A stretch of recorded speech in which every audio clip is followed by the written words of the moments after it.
Hola, qué gusto estar de nuevo aquí en las cámaras y micrófonos de Tangente. La buena noticia es que desde hace un par de semanas ya no somos el podcast número 2 del país. Número 3. Número 3. Somos el número 2. Ese es el Somos tema. el número 2. Sí. En Spotify. En tu cara, rezo del rosario de la Hemos superado diócesis al rezo del rosario de la diócesis de Escuintla. Sí.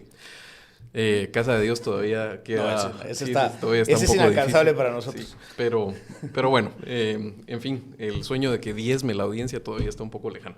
Sin embargo, lo que sí nos da este honroso segundo lugar es la oportunidad de hacer buenas entrevistas a personajes relevantes y que han dejado una huella, sin duda, en la sociedad guatemalteca. Y en este caso tenemos el honor de tener a una persona que está en un año de homenaje. La Filgua de este año 2025 está dedicada a ella y a su obra. Es una persona que ha hecho una contribución desde la academia y como una... No sé si nombrarla intelectual orgánica, porque sin duda pertenece a, pero es muy crítica de dónde viene, de su condición social, y me refiero a la socióloga e historiadora guatemalteca, también catedrática universitaria de la Universidad Autónoma de Madrid, Martelena Casaus. Bienvenida a los micrófonos y las cámaras de Tangente. ¿Cómo estás, Martelena? Buenos días a Daniel, a Javier por haberme invitado. Lamento que haya sido demasiado tarde porque ya en esta semana estoy tan cansada, pero estoy feliz de estar aquí y de poder compartir con ustedes este espacio que es tan importante para generar una reflexión crítica y una ciudadanía reflexiva y crítica, pues. Muchas gracias. Y como ya presentaste, no lo presenté yo, pero está aquí también otro... Una vez mi madre fue a una conferencia. Ajá. Y el señor que estaba... No voy a presentarlo porque es impresentable. Sí. Dijo, con mi madre siempre nos reímos de eso. Si ustedes miran Tangente, ya lo reconocieron. Además que las cámaras ya lo enfocaron. Daniel Herring, bienvenido aquí a tu casa. ¿Qué tal? Gracias por invitarme a esta conversación. Pero en esta soy un invitado más, ¿verdad? Pues bueno, para empezar a hablar de tu obra, creo que hay que limpiar algunos conceptos. Estábamos hablando fuera de micrófonos con Martelena que una cosa es hacer academia, hacer conocimiento con rigor, y otra cosa es hacer propaganda, y ambas cosas tienen su lugar, su espacio y su tiempo, pero creo que cuando estamos hablando con personas que hacen academia, y aquí estoy sitiado, el único que no hace academia aquí soy yo, pero tanto Daniel como Martelena han hecho Martelena academia. Martelena tiene una trayectoria mucho más amplia que la de Daniel. No, y qué difícil es hacer academia aquí, la verdad. Aquí hay mucho docencia. Por eso no la hace ella aquí. Sí, por eso. En una universidad de verdad, sí, sólida y ranqueada. Pero aquí es muy difícil. Aquí investigar es terrible, ¿no? Pues por eso yo creo que es importante empezar limpiando algunos conceptos. Uno aquí escucha que se usan términos de una forma intercambiable. Uh-huh. Escucha aquí términos como la oligarquía, la clase dominante, la élite, uh-huh, el CACIF, uh-huh, la clase empresarial, el sector productivo. Todo se usa como que fuera exactamente lo mismo y son sinónimos. Y a mí me interesa en este caso limpiar el concepto de oligarquía. Uh-huh. Y en este caso ustedes dos creo que tienen bastante que decir al respecto. Hay unas definiciones canónicas de lo que es oligarquía. Por supuesto es un concepto que también tiene polisemia, o sea, no todos los académicos lo interpretan igual. Claro. Quisiera empezar con Martelena, por supuesto. Defínenos, porque tú eres una de las personas que ha estudiado y ha definido la oligarquía guatemalteca. ¿Cómo utilizas tú el concepto de oligarquía? Bueno, voy a hacer un inciso antes de meterme en este tema.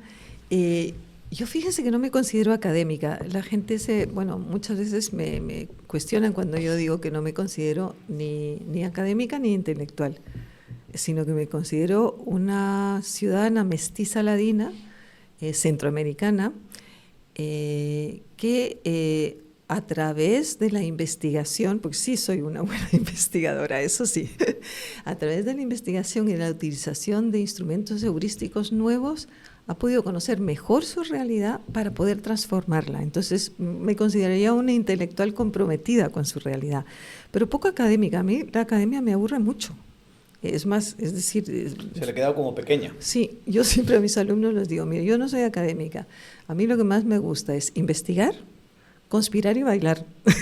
y creo que ¿Por ese académicas... orden o no? Bueno, claro, ahora sí, porque soy vieja y evidentemente... Antes bailar estaba arriba en la escala. No, antes conspirar.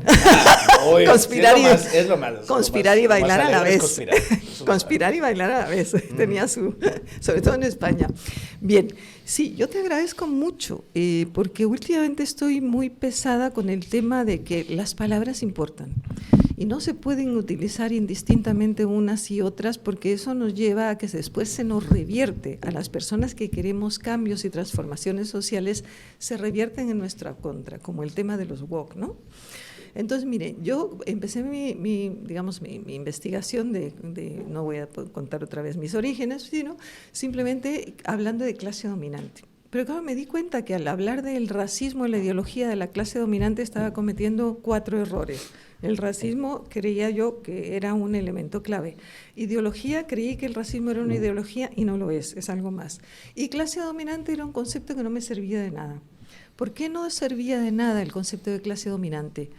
Pues porque a la hora de hacer una investigación, y yo siempre se lo digo a mis alumnos, no puedes decir, hola clase dominante, ¿qué tal está usted clase dominante? ¿Cómo iba a venir yo a Guatemala a preguntar quién era la clase dominante?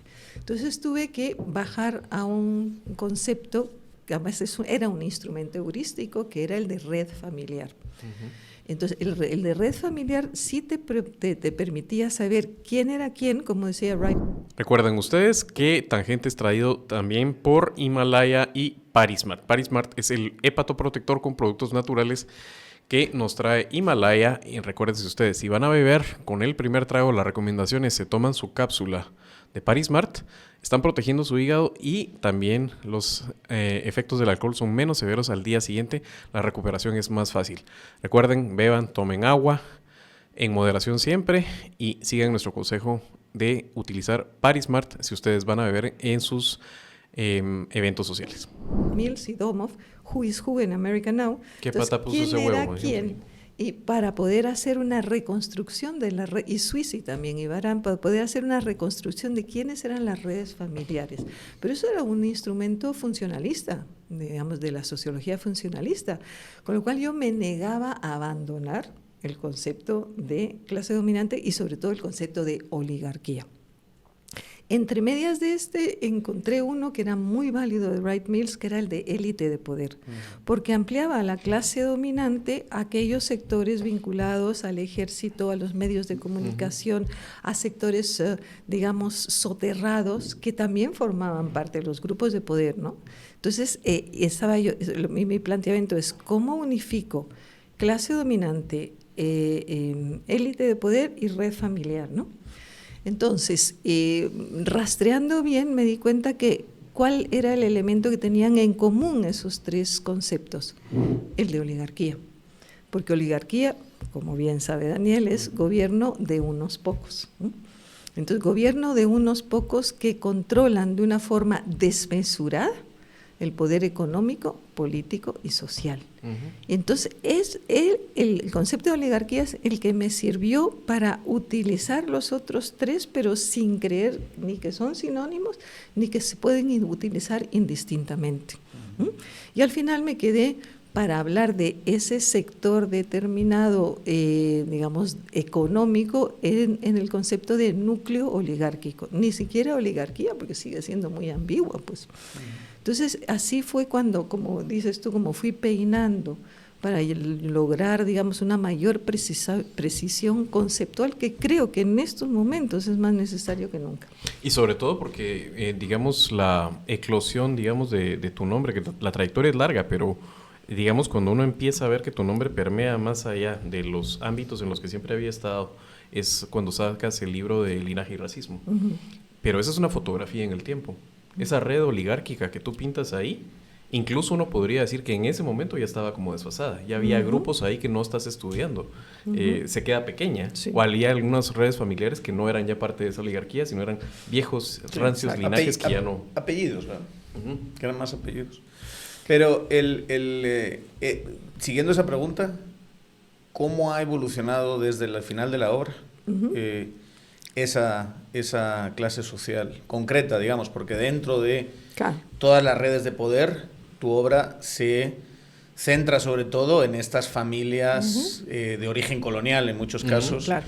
Y con toda esta ideología que, por cierto, es muy graciosa, ¿verdad? Esta idea de que casi se creen nobles, blancos, ¿verdad? Sí, criollos blancos. Y esa es otra cosa, ¿verdad? Que es la parte racial, que creo que muchas veces, la parte de racismo, linaje y racismo, muchas veces hay gente que piensa que el racismo es exclusivamente hacia los indígenas, ¿verdad? Esta clase social tiene un racismo hacia hacia los militares estos, hacia clase medieros, incluso hacia todos, los que no últimos sean ellos, linajes ¿verdad? incorporados, o ya no sé si llamarles linajes, ¿verdad? Pero hacia los últimos grupos incorporados de élites industriales que los ven como advenedizos, ¿verdad? Claro. Aquel denuesto que hacen de este grupo ya no es, el G8 no existe, son G7+1, le dicen al último incorporado y así. O uno mira esos linajes incluso que ya se prestan a casarse ellos con capitales nuevos, que eso es posterior a tu obra, por ejemplo. Claro.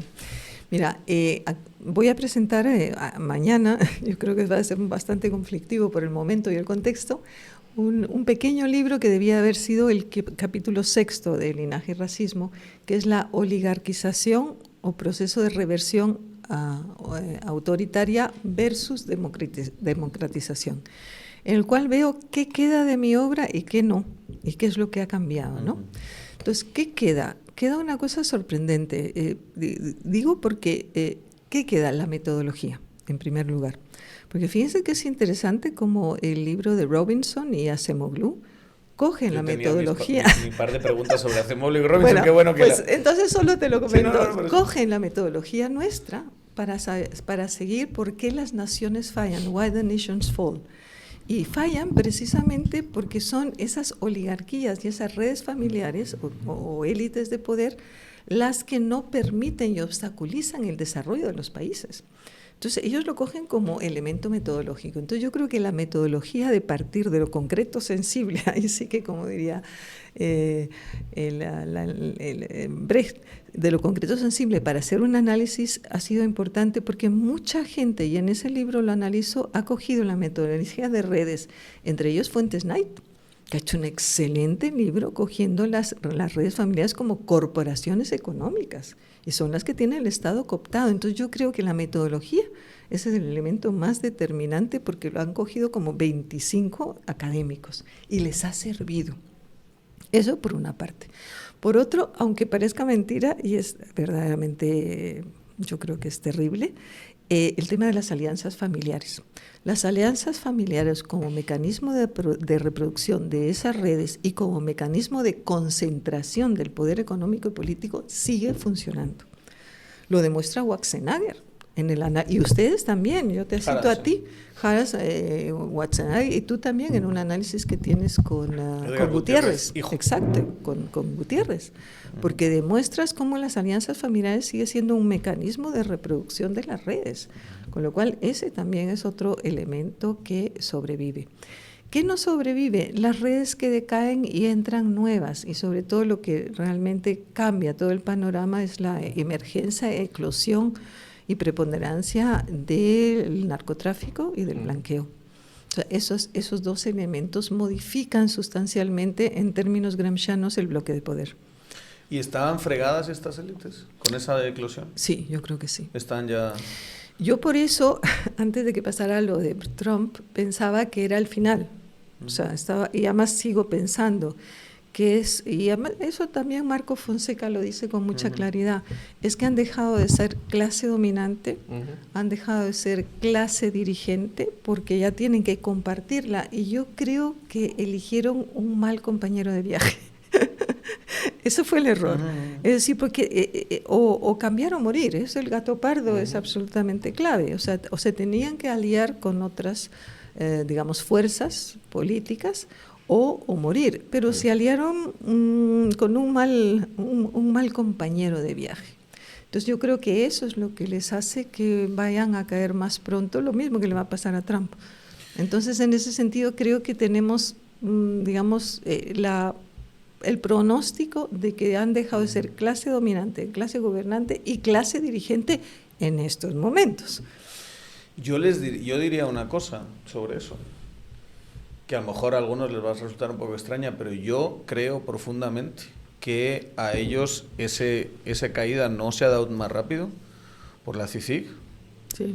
y por Bernardo Arévalo. O sea, y esto les va a sonar, sobre todo a ellos, muy raro, contraintuitivo. pero es lo mejor que les ha pasado. Porque el que los tenía en la mira era Valdizón. Y un monstruo como es en la presidencia, 2 o 3 Valdizones seguidos, digamos, no tiene que ser Valdizón, pero en un proceso de 10, 15 años, un animal así se los come vivos, porque han dejado de tener la capacidad de operar políticamente en este sistema, y Valdizón sí los tenía y sí sabía, decía, ¿por qué tú tienes un ingenio y yo no tengo? ¿Por qué tú tienes una red de distribución y por qué no tengo? Porque tienes estas regulaciones que te favorecen. Claro. Y él se hubiese entrado al detalle. Digamos, y Yamatei hubiera podido perpetuar su proyecto, la dinámica que tenía con ellos. Si bien les da espacios, por ejemplo, con el Guatemala no se detiene a ideas de sus proyectos, pero una dinámica bastante de disciplinarlos, férrea. O sea, eso en cualquier momento podría convertirse en una dinámica como la que Valdizón podría haber tenido con ellos en algún momento bastante yo creo que Valdizones, depredadora, digamos. yo creo que Valdizones hay en la antesala un montón que van a venir sin duda alguna, ¿no? Entonces, desde esa óptica, pienso que cada vez que comparten más cuotas de poder, se debilitan más, lo cual no es ni bueno ni malo, es diferente. Y eso no nos augura una sociedad más democrática. Estas élites creo que estamos de acuerdo que están en decadencia, pero duraron bastante. ¿Cuál fue su capacidad de adaptarse? Porque, digamos, cuando uno lee temas a ponerlo en términos sencillos, ¿no? Uno lee temas alrededor de la colonia, lees a Woodward y el tema del consulado de comercio, y luego lees a Dosal y las élites. Y lo que ves es como una élite que es capaz de ajustarse para tener un control que sorprende a Robinson y a Acemoglu, que los hace ver, dice, pues, ¿quieres un ejemplo? Este es un ejemplo, ¿verdad?, de país, lo cual es maravilloso, que los hayan traído ellos. Maravilloso. Pero les pagaron para venir, digamos, en un ADE, que es una cosa que yo no me la creía, los tipos ahí hablando de élite extractiva, rodeado de Robinson, y todos así, qué interesante esto. Esto es una ficción, esto es un chiste. Les pasó lo mismo con Vargas Llosa. Es porque no leen. O sea, si ellos hubieran leído verdaderamente el libro de Acemoglu, yo siento que creían que les iban a decir, no, aquí lo que hay que es digitalizar procesos burocráticos. Porque no leyeron. Cosas así. Porque no leen. Pero ¿cuáles son las características que los hicieron tan resilientes y tan adaptables, digamos, durante el tiempo? Yo creo que están justo, por eso es tan importante las metodologías. Yo he descubierto, a veces que a la vejez, y cuando he escrito un poco como la trayectoria de mi vida, digamos, personal y intelectual, académica y activista, me doy cuenta que los 5 elementos fueron esenciales. En primer lugar, la construcción de redes familiares a través de las alianzas matrimoniales. En segundo lugar, las alianzas de negocios. Ellos establecieron, digamos, comerciantes con encomenderos, con posteriormente comerciantes con industriales con financieros, es decir, los sectores a través de las alianzas de negocios. Las ampliaciones centroamericanas, es decir, la ampliación regional también jugó un papel muy importante, sobre todo para algunas familias, ¿no? Y sobre todo, y es que yo lo que creo que es donde pierden el poder, la capacidad de estar en la sociedad civil, o sea, y copar el Estado en momentos de crisis y hegemonía y crisis de hegemonía.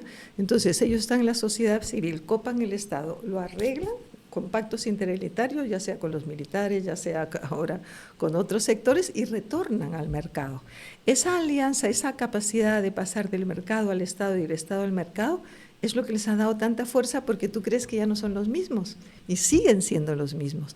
Y lo que no nos dimos cuenta, y eso no lo hace ni Balmer ni Robinson, es que cambian de apellido por las alianzas matrimoniales, pero son los mismos. O sea, hay que seguir siempre, también en El Salvador, al apellido de la mujer, no al del hombre, porque entonces crees que es distinto y son los mismos. Y yo, a mi juicio, el elemento determinante, que ese sí que no es de ninguno de los dos, son la capacidad de crear sus propios intelectuales orgánicos, en términos gramscianos. Pueden ser mediadores, pueden ser puentes, pero ese intelectual orgánico es el que le da la capacidad de cohesión y de pasar de un momento de crisis a otro, como Fernando Andrade Díaz Durán, o sea, es una persona clave en el paso, digamos, de las dictaduras a la transición democrática. Y cuando tú le oías a Fernando hablar, cómo hablaban de los militares, no lo puedo decir porque todavía está vivo y lo quiero muchísimo a Fernando,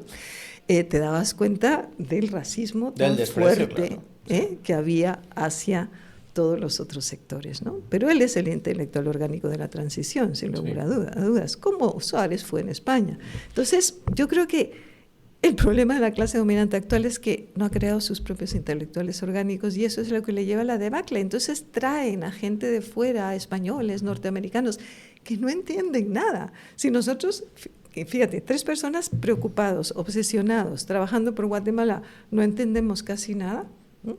¿Por qué no entendemos casi nada? Porque no tenemos en cuenta el pensamiento de otros sectores, entre ellas los intelectuales mayas. Y tampoco hay que... eso me interesa, pero solo para agotar lo que pregunta Daniel, también son esos momentos en la historia en los que uno tiene que entender la emergencia de ese Deus ex machina casi, y que está conectado al mundo.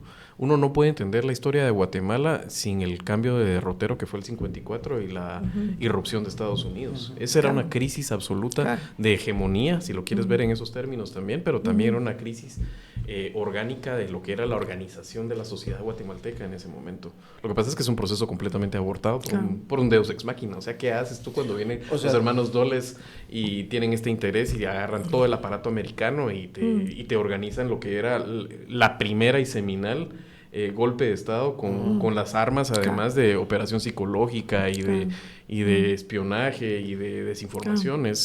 Te cambia el paradigma. ¿Tú sí crees que, digamos, si hubiese sido profundizado el proyecto 54, digamos, de la primavera, y no tenemos ese cambio a partir del 54, ¿tú sí crees que hoy seríamos Costa Rica? Hubiéramos sido un país democrático. No sé si Costa Rica, porque tenemos una composición muy diferente. Ahí es donde creo que el segue para que hablemos precisamente de racismo, por ejemplo, que es otra de las cosas, de los conceptos que Martelena ha limpiado, digamos, conceptualmente, porque es muy diferente ser Costa Rica y los retos que tiene una sociedad más homogénea a lo que es Guatemala, pero sin duda no seríamos lo que somos ahora. Dicho eso, entonces, aunque no te creas, porque fíjate que ese librito que te traigo a regalar sobre racismo, nación y genocidio, lo que prueba es que, contrariamente a lo que piensen los historiadores, que conste que yo no soy historiadora, yo soy socióloga y politóloga. Lo que pasa es que utilizo la historia y la antropología porque para comprender un país tan complejo como Guatemala no te queda más remedio. Pero si eres profesora de historia. Sí, eso sí, pero no soy historiadora. Sí. Es que hay que ayudarle a los historiadores. No me digas que no. Sí. Porque cuando se ponen así muy historiadores, dices, no, hombre, hay que darles marco, ¿verdad? ¿Sabes lo que yo soy? Y además eso sí, es un aporte de España, sociología histórica. Yo hago sociología histórica, pero tengo la visión de la socióloga, no de la historiadora. Utilizas la historia para abundar en que el racismo es un elemento histórico estructural.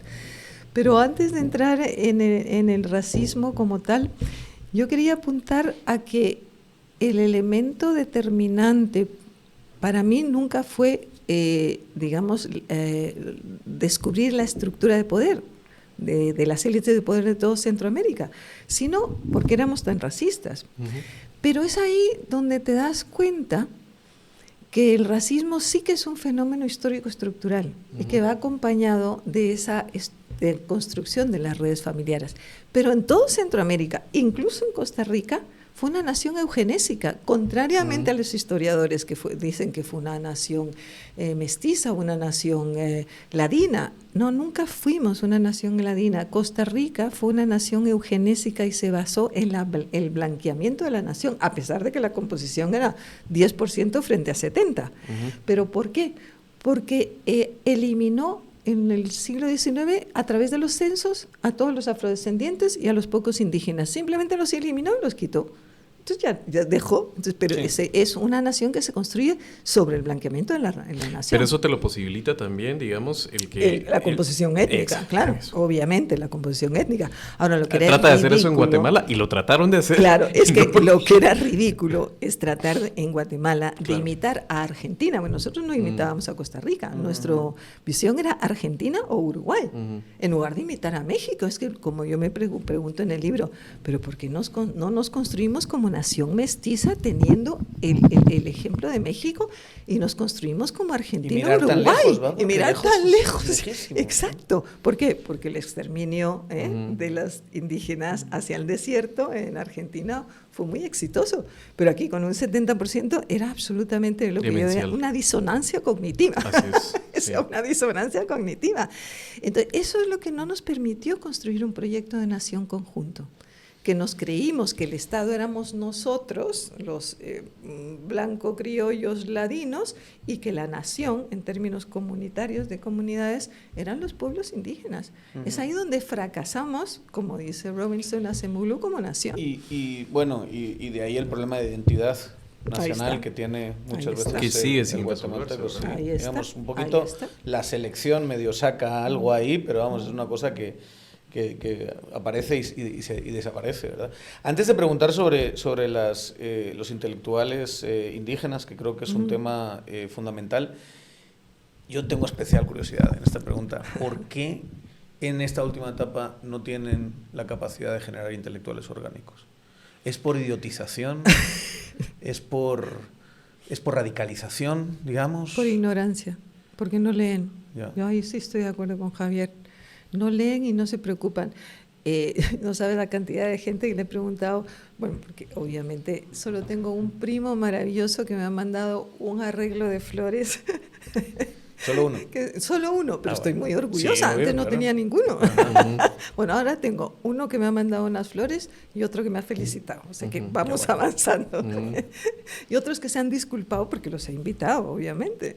¿Pero por qué? Porque no saben lo que es Filwa. En serio, yo he dicho, mira, es que me van a dar un homenaje a Filwa. ¿Filwa?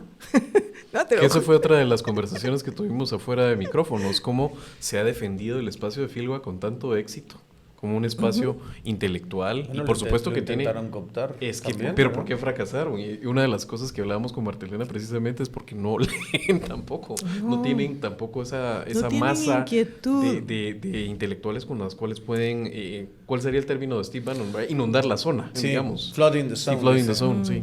Pero antes sí lo tenían y por eso tenías los Andrade Díaz Durán. O los Valladares, o los Aycinena, o los Batres, o los Arzú nunca han sido. Sí, nunca ha sido demasiado de ese estilo, pero sí hubo entonces un proceso de idiotización, o sea, más que un proceso, una degradación. No, yo creo que no es una desidiotización, sino un desinterés en generar un proyecto de nación y en visibilizar a los otros. Y cuando hablo de los otros no hablo solo de los indígenas o los pueblos indígenas o de los mayas, sino también de las clases medias.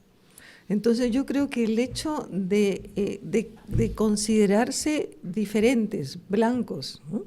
Y considerarse que como tienen el poder económico pueden controlar todo, es una disonancia cognitiva, es una miopía, vamos a ponerlo en esos términos para no ser, sino es no ver a su país. Yo creo que el problema es que no ven al país. ¿Dónde salen? Salen a Estados Unidos. ¿Por qué no salen a Totonicapán o a Titlán? Pocos salen a Titlán. Como Antigua, bueno, es ya territorio, digamos, controlado. Entonces yo pienso que no abren los ojos, pero porque no leen y creen que el mundo va como va. Evidentemente, si tú tienes digamos, un gobernante como Trump, ¿para qué les interesa leer? O sea, ya tienes el ejemplo. Entonces, digamos, estamos a contracorriente, porque con un individuo como Trump o como un individuo como Musk, ¿para qué quieren ser diferentes?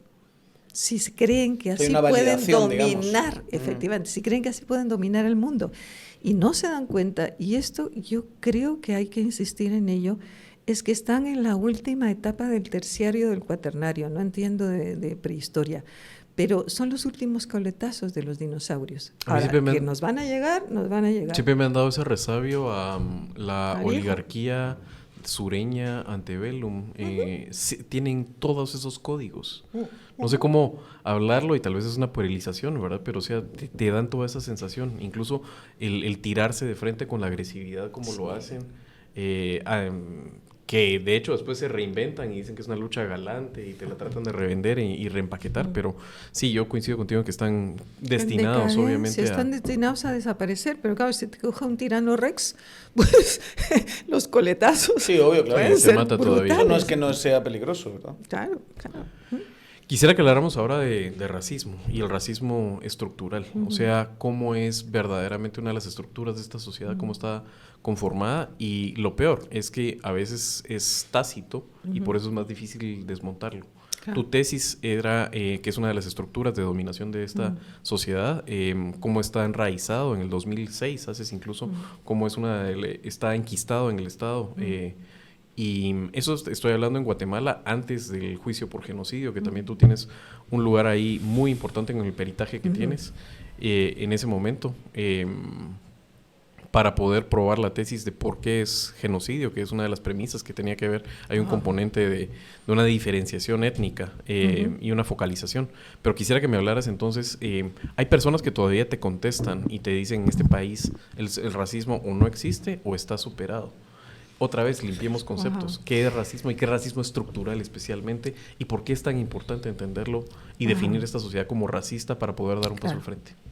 Pues lo que yo te decía, yo creía que el racismo era una ideología, que lo es, y que se dispersa al conjunto de la sociedad, se dispersa a la clase media, se dispersa también a todos los sectores. Pero me di cuenta que el racismo es un elemento histórico, estructural, que venía desde la colonia hasta nuestros días. Pero yo también pensaba que era algo que obedecía digamos, a la sociedad en general, a las relaciones interétnicas, ¿no? También muy influida por Böckler probablemente. Pero me di cuenta muy tarde, casi 10 años después de mi libro, en que el racismo era un racismo de Estado. Operaba desde los propios aparatos del Estado, o sea, la escuela, los aparatos ideológicos, digamos, lo jurídico, lo judicial. Entonces estaba, anclado, incrustado en el Estado. Y eso es lo que realmente hacía que esto fuera un Estado racista, excluyente y enormemente endogámico. Bueno, como Sudáfrica, pues. Sin embargo, había otros estados. Pero sin la explicitud del apartheid. Efectivamente, pero sin embargo, habían otros estados que habían superado esa situación. Y eso les había permitido ser democráticos. Yo creo que la confirmación, la afirmación de Acemoglu y Robinson con 40 países que analizan es muy válida, pues. La economía extractivista no permitió un proceso de democratización real. Y el racismo fue el elemento de justificación, al valorizar unas diferencias reales o imaginarias en detrimento de unos y a favor de otros. ¿Y qué es lo que es el racismo en el fondo? Un sistema de dominación. Por eso es que vuelve ahora con Trump. ¿De qué se trata? De la minería, de los minerales muertos, o de los, ¿cómo le llaman? Tierras raras. Tierras raras, de tierras raras. Entonces vemos que eso necesita mucha mano de obra, eso necesita mucha explotación. Luego volvemos al racismo. Ahora no es, digamos, como aquí contra los pueblos indígenas, que querría hablar de lo que le pasó a la viceministra hace poco, sino que es contra el inmigrante. Y necesitamos tierras nuevas, necesitamos, dice Trump en su maga, necesita Groenlandia, necesita Ucrania para sus tierras nuevas y sus tierras raras. Entonces vemos que el racismo sigue siendo el principal mecanismo de justificación de un sistema global de explotación y de dominación. ¿Y qué crea el racismo? Como dice Robinson, pobreza. ¿Qué crea el racismo? Desigualdad. ¿Qué crea el racismo? Incapacidad de construir una nación. Es que ahí está todo. Entonces yo creo que tenemos que darle más importancia. Fíjense que yo no iba a hablar de racismo en esta filgua, porque si ya lo hemos puesto en la agenda política, ya lo hemos puesto en la agenda pública, ya casi todo el mundo, cada vez es más raro que te nieguen el racismo. Incluso en las redes, ya la hegemonía política cultural, si alguien insulta con un discurso de odio racista, le contestan 48 personas. O sea que ya incluso en las redes está dominado, pero no nos dimos cuenta que era el principal mecanismo justificador de un sistema brutal de dominación. Entonces, ahí está, hay que seguir luchando contra él, muy a nuestro pasar. ¿Y cómo miras precisamente la lucha que se hace desde los pueblos en ese sentido contra el racismo? La experiencia que he tenido yo es dispar y a veces hasta frustrante. Por supuesto, uno no puede ser ni punta de lanza ni vanguardia con estos temas, pero también tú sientes que a veces cuando tiendes la mano no sabes a dónde tenderla y no sabes cómo va a ser recibida. Y hay veces que también hay un momento donde dices, por vida de Dios, yo también nací en este país y tengo derecho, quiero hacer una coalición. ¿Cómo se puede dar un paso al frente en este momento? ¿Y cómo se está entendiendo esa lucha hoy en día con los activistas y los intelectuales desde el lado indígena? Bueno, y te hago una pregunta, siendo tú no indígena y todo, pero conociendo ese mundo y teniendo, digamos, puentes... claro, yo te diría que en mi vida he tenido el más mínimo problema ni de acercamiento, ni de relacionamiento, ni de debate. ¿Nunca lo has tenido? Jamás. Y además siendo quien soy, o sea, con esos apellidos que me cargo, ¿eh? Entonces, yo desde que realmente no puedo decir que yo me acerqué a ellos, sino que ellos se acercaron a mí con el tema del racismo. Recuerdo que me fui a Shela en el 96 cuando íbamos a poner una maestría y me recibió Rigo, es que siempre lo recordaré. Pero no son élites también, o sea, no son del lado, estás hablando de élites indígenas. No son élites, mira, cuando el otro día que tuve que firmar 150, 200, libros, se me acercaban mayas, mestizo ladinos, cantidad de LGTBI, lo cual estoy encantada. Pero no hablo de una firma de libros, hablo de hacer proyectos. No, pero los proyectos ya están en marcha. El otro día un colega que conozco desde hace poco, Autoridad Ancestral, se acerca a mí y me dice, mire Martita, ¿usted no quiere ser la madrina de nosotros, de las autoridades ancestrales? Digo, no, ese no es mi rol. Mi rol es acompañarlos, asesorarlos, pero no ser lo que no soy. Entonces yo mira, desde ese momento del 96, mi relación con todas las élites intelectuales, pero con todos los movimientos mayas, es increíble. Y a mí me sorprende, digo, pues que yo soy una oligarca de M. O sea, ¿cómo es?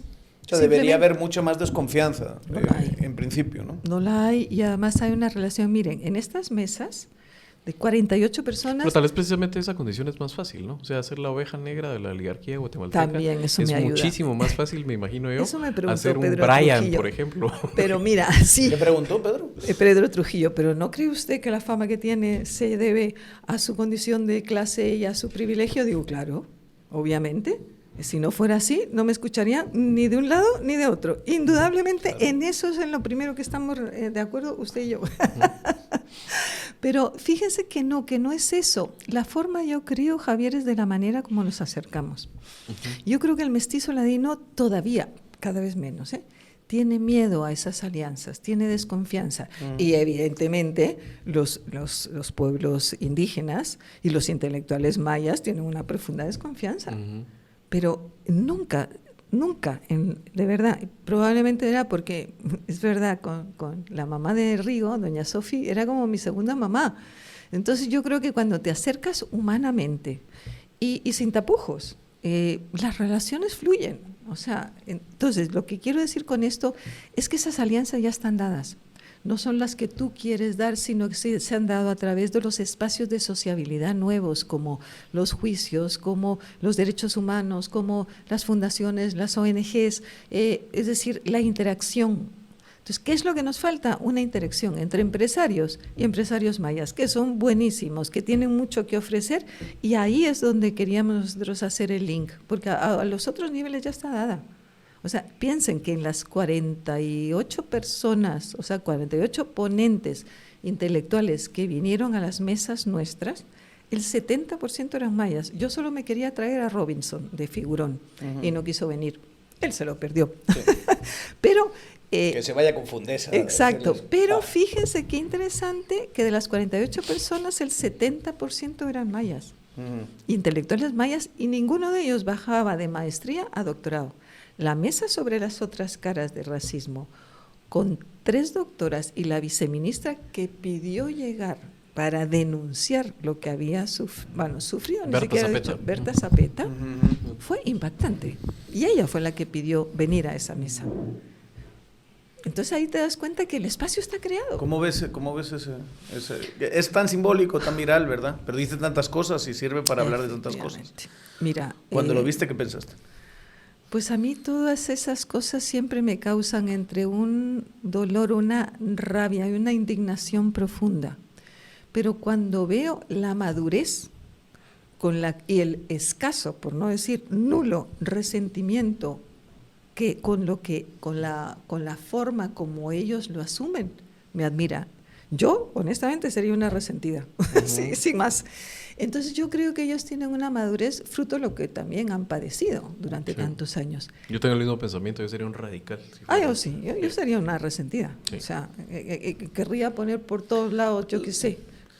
Tiene esa carga, resentimiento. Resentimiento es una emoción perfectamente válida, ¿verdad? Claro. ¿Por qué no vas a estar resentido? ¿Cómo no vas a estar resentido? Claro que sí.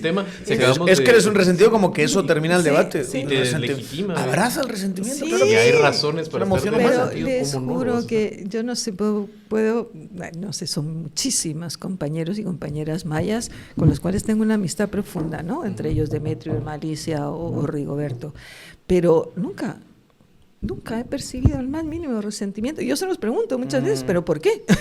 ¿Por qué no lo son? ¿Y qué dicen? ¿Qué contestan? Pues simplemente dicen que porque ese no es el camino. O sea, porque el camino es buscar alianzas y es buscar un proyecto común. Y las alianzas cada vez están más fuertes. Por eso yo sí, como vieja, permítanme que les diga, yo creo que ustedes tienen uno de los mejores programas, si no el mejor, sobre todo a nivel de debate, de intelectuales, pero traen a pocas intelectuales, mujeres y hombres mayas, porque realmente la óptica que ellos tienen muchas veces te da porque tienen otra visión, evidentemente, la del discriminado, y muchas veces te hace entender muchas cosas de las que pasan en este país.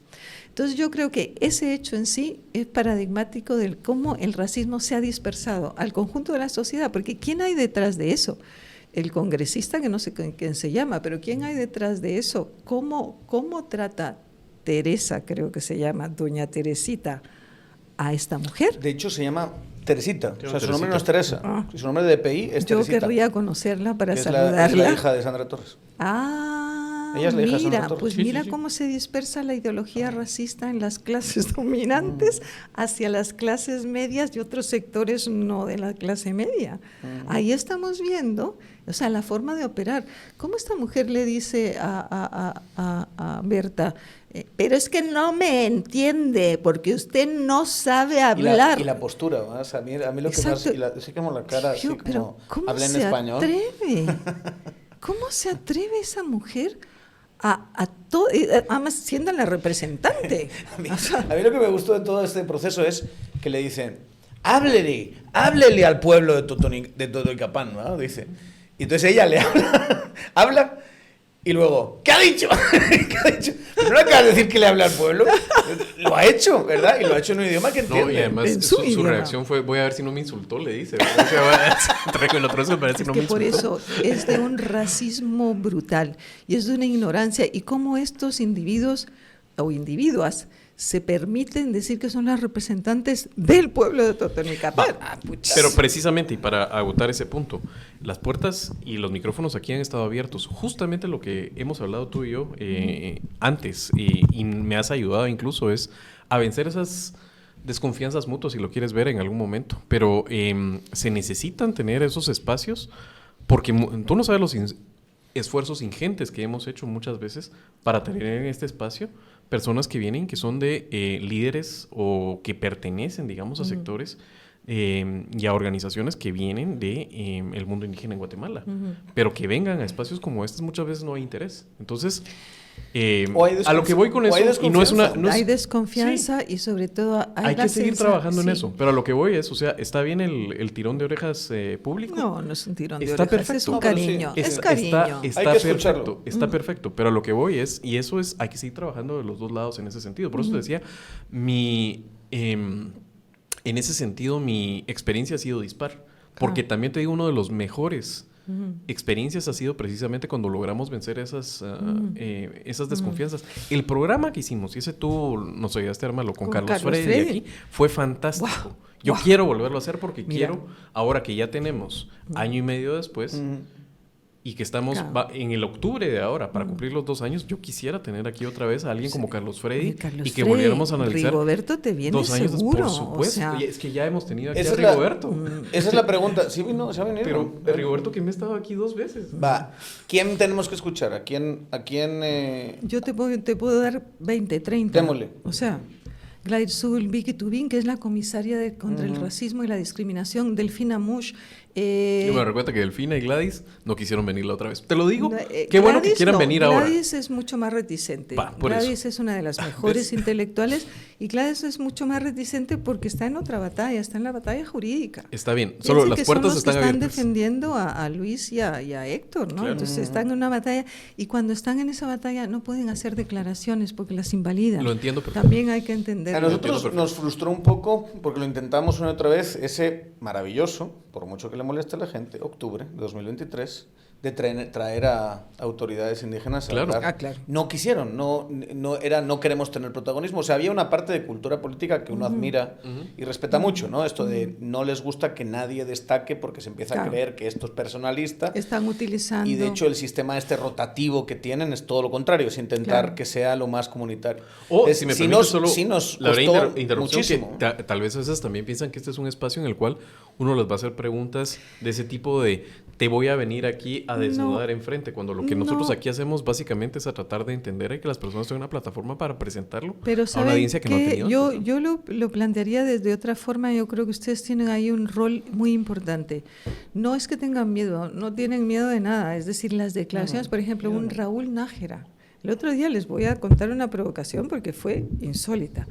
Bueno, nuestro público es nuestro público, ¿eh? Y cada vez es más joven y más mestizo ladino y menos maya, ojo. Y de pronto en una de las terribles, digamos, mesas que tuvimos, que era la de memoria y genocidio, se presenta Asisclo Valladares, a la mesa de memoria y genocidio. Podía haberse presentado cualquier otra, que eran 10. Y entonces yo, sorprendida, le digo, ¿qué haces aquí? O sea, ¿qué se te ha perdido aquí? Obviamente.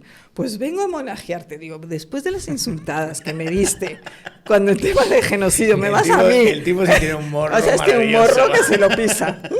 Bien, entonces era una mesa muy delicada en donde estaba Raúl Nájera, que le había estado haciendo lo de Benedito Lucas, que lo habían cancelado. Estaba Betty Florian, una digamos, mujer digamos, que perdió detenido desaparecido, su marido desapareció, 33 años, con esos testimonios tan brutales y tan sentidos y tan dolorosos. ¿Y quién más había? Bueno, estaba Castañeda, Manolo Vela, perdón. Y después de eso, obviamente, él intervino, dijo que no, que genocidio no, que no sé qué, bueno, todo su análisis retórico. Y de pronto, de verdad que para mí ha sido una de las sesiones más impactantes, porque se quedó a esa y la de la nueva plataforma de Estado-Nación, que también es muy interesante. Y entonces, oír a Raúl Nájera contestarle a Asisclo, bueno, yo estaba de los nervios, porque yo dije, ahora va a provocar, se va a organizar con una madurez. Raúl Nájera le contestó de una manera que lo planchó. Es decir, yo dije, este es el viejo mundo que se muere y este es el nuevo que nace. O sea, para mí fue una esperanza. O sea, yo salí de esa sesión diciendo, Martita, te puedes morir tranquila. O sea, no tienes que defender nada. Él lo defendió desde la juventud, desde la consolidación, diciendo, yo vi cómo mataban a mi abuela, a mi madre, y yo me salvé de milagro. Y después con una objetividad y unos análisis, o sea, que yo no lo hubiera podido hacer mejor. Y después Betty desde el sentimiento, desde la emoción. Y se quedó callado, no pudo. Y entonces, claro, el público se tiró, obviamente. Entonces, cuando trató de hacer lo mismo en la de las plataformas de lo plurinacional, que también es un debate que los mestizos ladinos tenemos que tener. Sí, claro. O sea, yo no me considero pueblo hasta que los mestizos nos construyamos como pueblo. Mientras tanto, yo soy ciudadana. Pero nosotros tenemos derecho a ser o ciudadanos o pueblos y convivir juntos. Y eso es lo que hay que trabajar en la juventud, que seamos lo que queramos ser, dentro de las identidades plurales o del crisol de identidades que es Guatemala, pues. Y podemos convivir juntos. Entonces, desde esa perspectiva, trató otra vez de intervenir y, por supuesto, Además, sobre todo, estamos trabajando con una línea de un Ronnie Alvarado que plantea que los mestizos somos pueblos originados, no originarios, originados de la violencia, pero de la violencia y de la violación quiere decir que somos mitad mayas y mitad mestizos. Es realmente apasionante, pues. Entonces, todo eso, yo decía, qué novedad de pensamiento, qué creatividad. Rigoberto, no te digo, fantástico. Entonces dije yo, aquí ya es un mundo que nace con nuevas ideas, con creatividades, y otro mundo que muere, pero que se niega a morir, pero porque no ve que se está muriendo. Es como el enfermo. Yo estaba a punto de morir de una diverticulitis y no me di cuenta que me estaba muriendo. Entonces, por eso te digo, entonces dices tú... Son los zares de Rusia, ¿verdad? Que no se dan cuenta hasta el final. O sea, que creían que era lo mismo, pero y justo hasta el final se dan cuenta que van a morir. O la esclavitud, yo lo comparo mucho con la esclavitud. O sea, la esclavitud ya era un sistema caduco que no era funcional económicamente. Sí. Entonces, ¿por qué no se dan cuenta? Pues... Pero bueno, eso es nuestro país. ¿Nos ayudas a sí, eso? Por favor. Porque, digamos, hay una parte que creo que hay que explicar de esto. Nosotros le tenemos mucho amor a este proyecto, ¿verdad? Pero es un proyecto amateur. Amateur en el sentido en que nosotros no vivimos de ello. O sea, nosotros tenemos que hacer otras cosas. Claro. Y los socios, y lo hemos explicado aquí ya en algunos programas, los socios de este programa... tenemos que trabajar en distintas cosas. La pauta nos da para tener equipo, para tener la iluminación, para el alquiler, para la edición y todo eso, pero sostenemos el proyecto. O sea, nosotros no es como con Criterio, que viven de hacer ese proyecto, o otros medios, Quórum, viven los periodistas que trabajan ahí. Entonces, uno tira de su ambiente. Claro. De conozco a Pepito y vente, va. Claro. Y entonces, mira, no tengo a nadie. Javier, vente. ¿De qué hablamos? De cualquier estupidez, pero hablemos, va. Y eso, así montamos programas. Y programas que al final salen muy bien. Entonces, al final, digamos, tiras de ese ámbito porque es el que conoces. Es el que conoces, es donde convives, es donde estás en el día a día. Y es Pepito hablando del gusanito. Sí, y el tráfico de esta ciudad te mata, entonces es bien difícil generar espacios de encuentro, entonces es como llamas a un amigo que viene. Y si hay un sesgo... Sí, yo lo he estado viendo, ¿eh? Yo he dicho, antes de ir, voy a ver si es que no me equivoco, pero sí, hay un sesgo, es lógico. Es lógico. Pero tiene mucho que ver porque si tenemos una producción... y tenemos una profesionalización, a lo mejor nos podemos ir al sitio donde estén los actores para hablar con ellos, por ejemplo.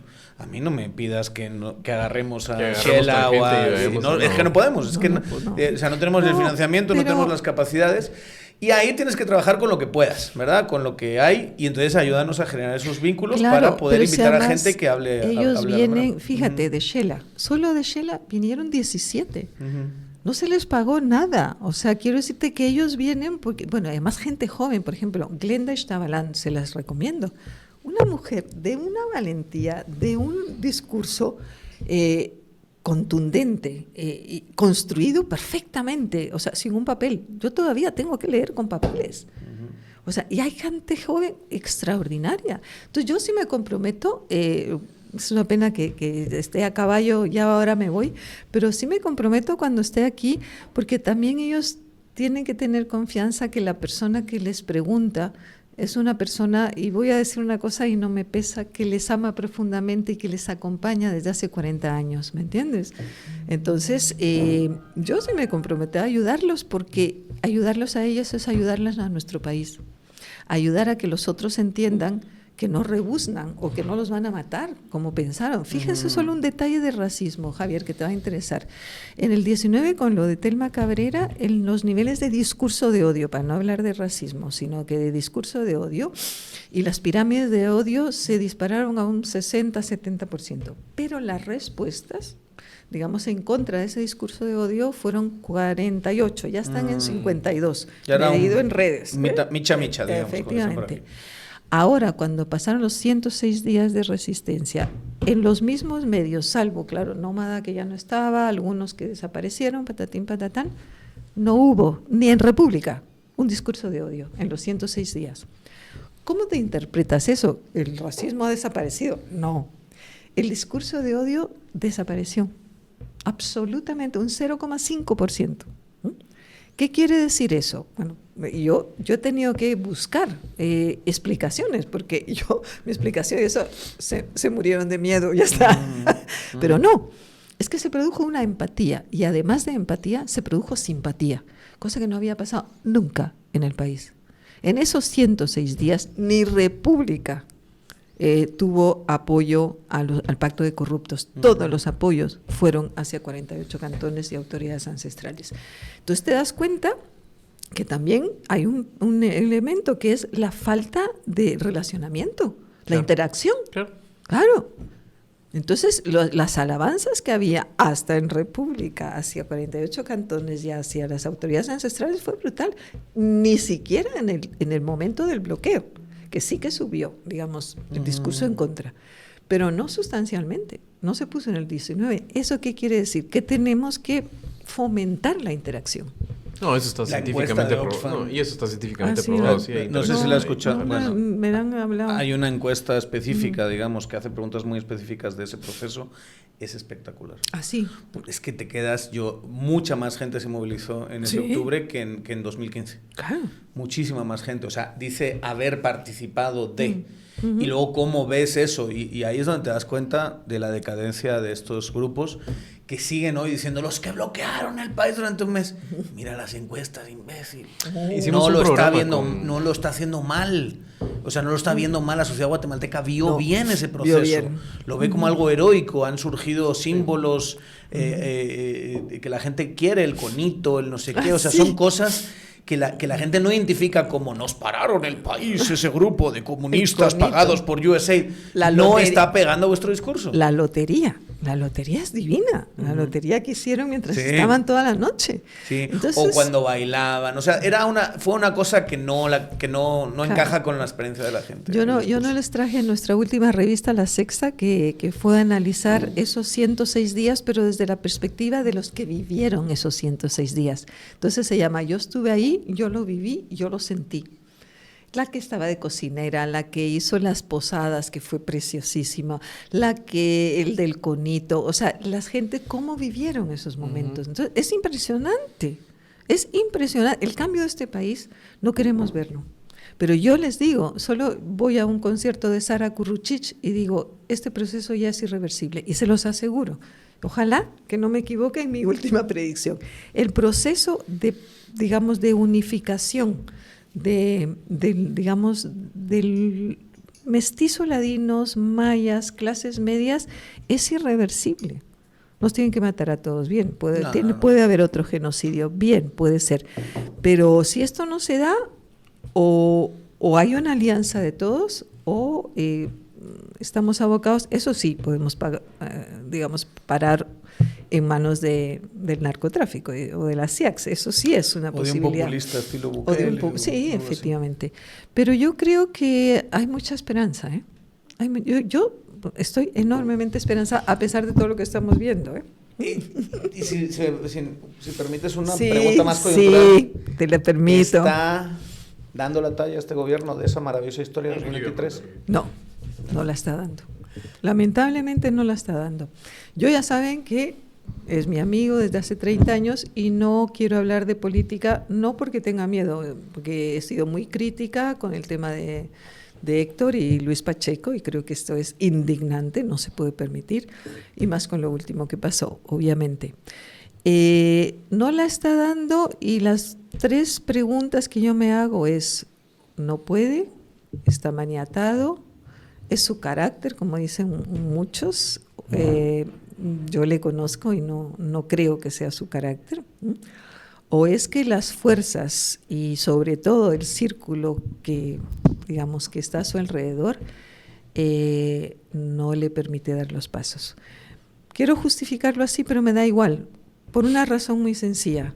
Es una ventana que tengamos abierta, es un espacio. Aquí están ustedes, aquí estoy yo, aquí está la Fundación, aquí está Filwa.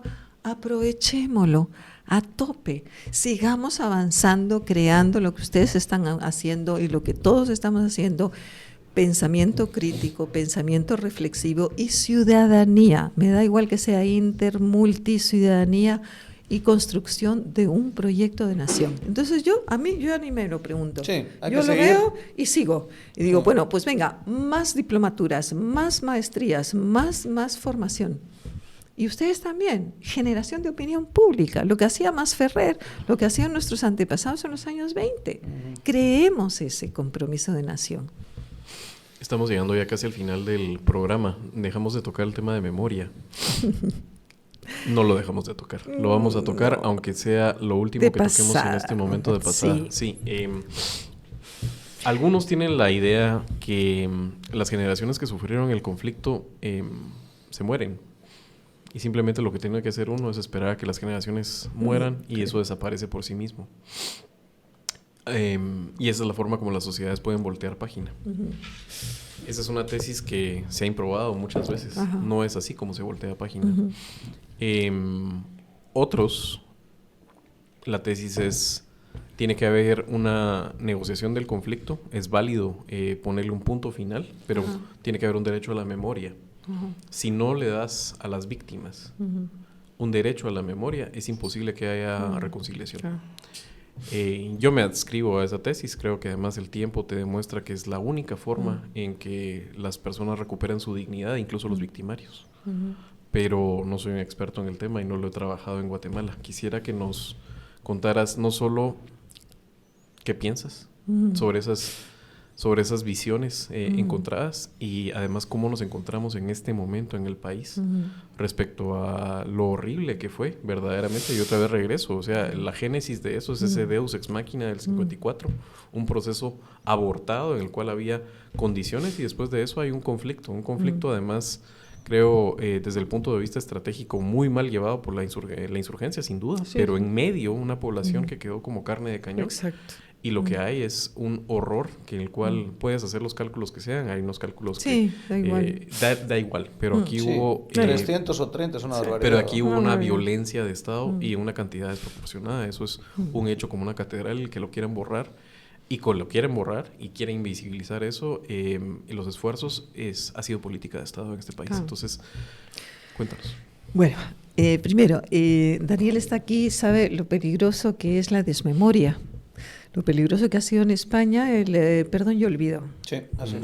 Porque ahí sí pasar la página sin leerla, como decían, ¿no? Exacto, porque después pasa lo que pasa lo que está pasando en España, ¿no?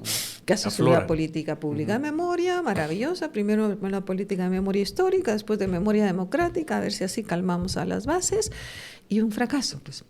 Entonces yo creo que si este país tiene algo, es una memoria que quiere negociar y que quiere dialogar sobre ella.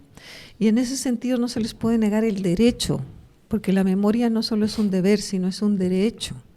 Y desde esa perspectiva, casi todo, en todos los juicios, al menos en los 4 o 5 que he estado o que he participado, porque algunos no me han dejado estar o no he podido estar porque estaba fuera, te das cuenta que cuando las mujeres hablan, sobre todo ellas, dicen, me siento aliviada, me siento que se ha hecho justicia. Entonces, solo el hecho de darles la oportunidad de que hablan, de que resarzan su memoria, y además Daniel sabe por Guatemala, por España, que no hay memoria sin historia, ni historia sin memoria, que son dos elementos que van unidos. Y si tratamos de hacer una política pública de memoria que por supuesto ha quedado en el cajón, pero que realmente movilizó a muchísima gente.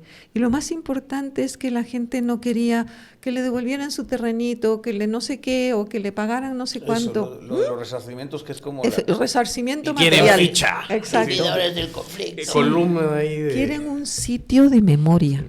Quieren un sitio donde vayan a ponerle flores a su ser querido.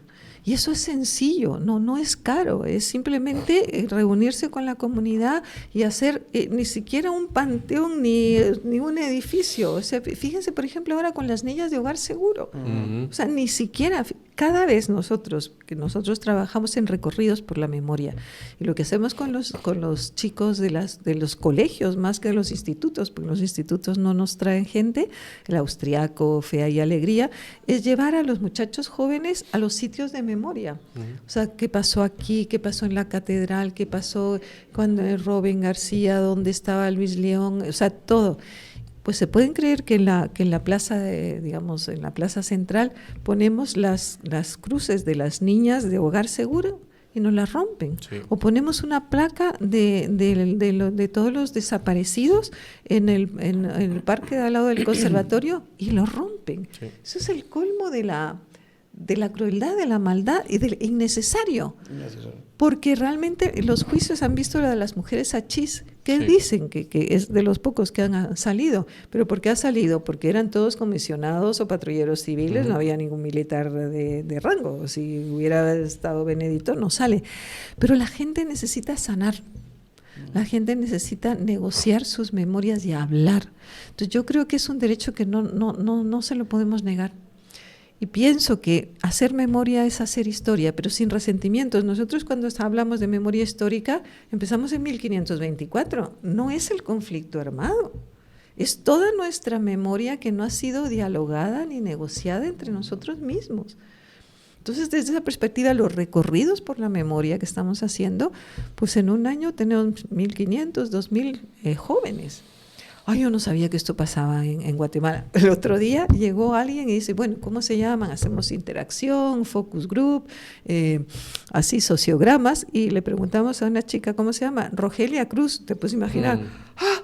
Bueno, la sobrina de Rogelia Cruz. Entonces, cuando esa mujer, esa niña o esa sobrina, que lo que dices tú, no se muere con la muerte de Rogelia Cruz, está su sobrina, está su tía, está su hermano. Y entonces le preguntas y ella empieza a hablar, a contar cómo recordaba a su tía. Es que te mueres, o sea, todo ese público dice, ¡ah! Pero ¿cómo no sabíamos esto? Entonces yo creo que ese no es recordar para odiar no, es simplemente para sanar y para construir democracia. Y eso, la externalidad que tiene como sociedad, o sea, es positivo para la sociedad. Nosotros El tenemos tema es que hay que hacer para diplomados. hacerlo plenamente, ¿verdad? Claro. Porque es mucho odio del lado del agresor, digamos. Es que una de las cosas que a mí más al final de cuentas es entender otra vez qué le conviene a la sociedad, pero hay gente que tiene esto como pecados y que por sus intereses mezquinos y en la posición en la que están defendiendo básicamente sus intereses. Pero incluso gente que no tiene... Yo una de las cosas... Yo este año cumplo 18 años aquí. Wow. O sea, cumplo mayoría de edad. Tengo una chica queridísima para mí que yo la conocí bebé. Es una mujerón de 18 años ahora y me dan ganas de llorar cada vez que ella es mi vida aquí, digamos. Ella representa lo que yo he vivido aquí. 18 años.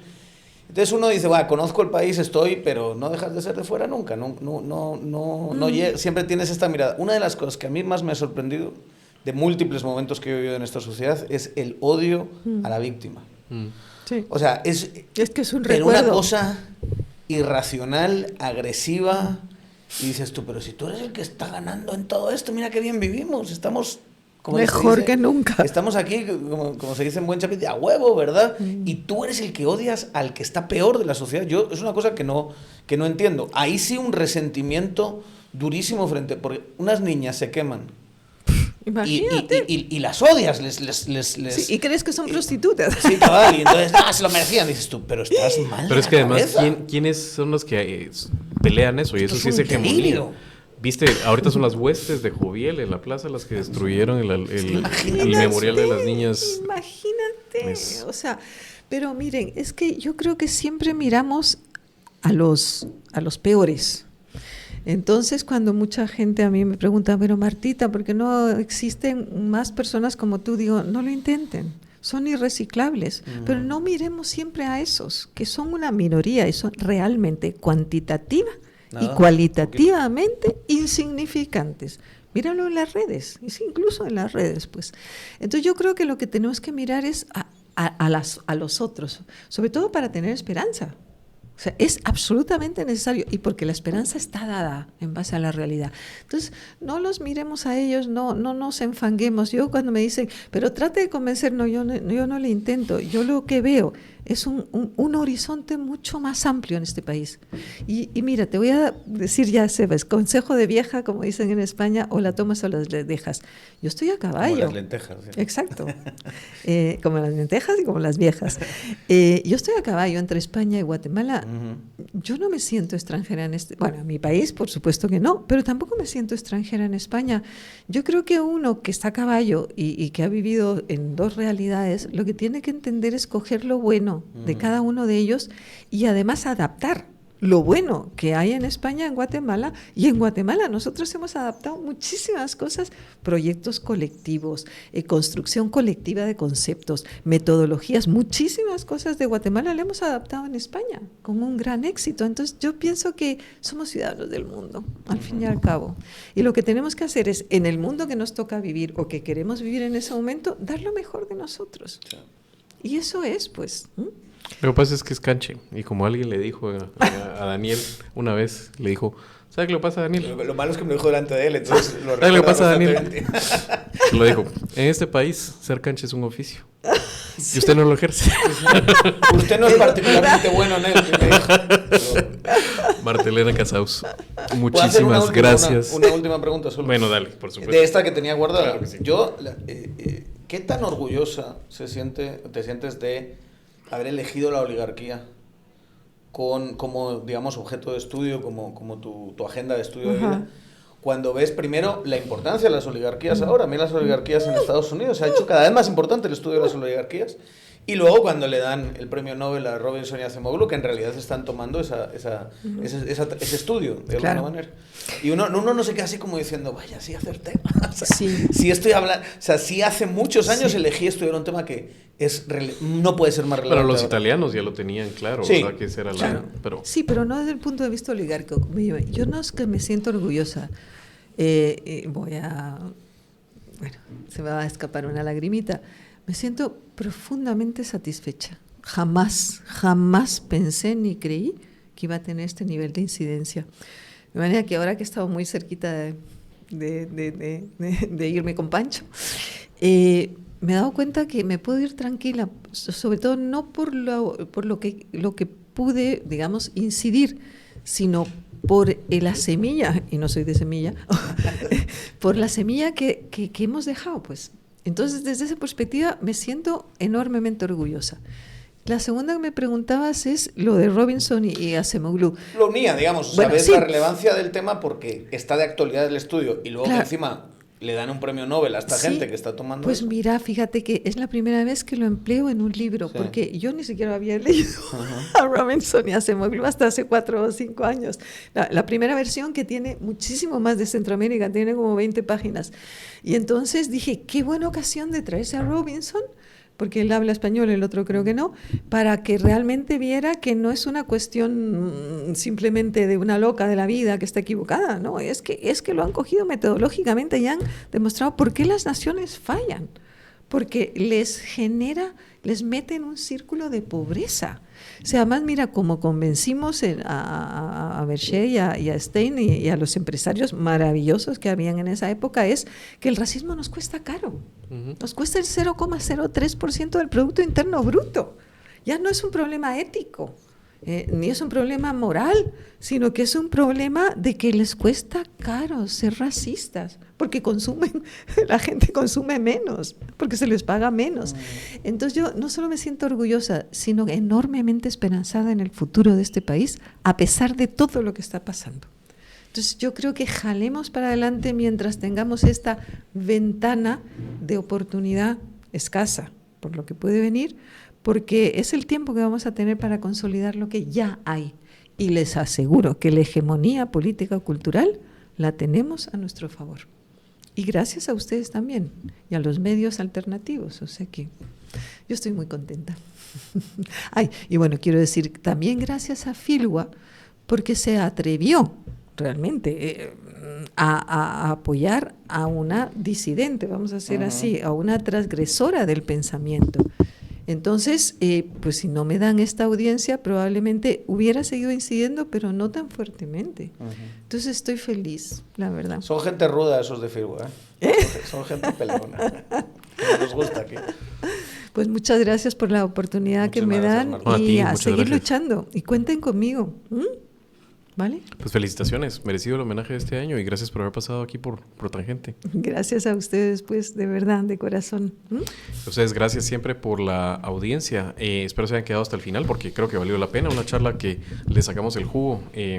Nos pasamos de la hora y terminamos más tarde de lo que habíamos prometido, pero valió la pena. Así que ustedes ya saben, suscríbanse todas las redes, nos ayuda mucho con el algoritmo. Compartan el contenido, se los agradecemos mucho. Hasta la próxima.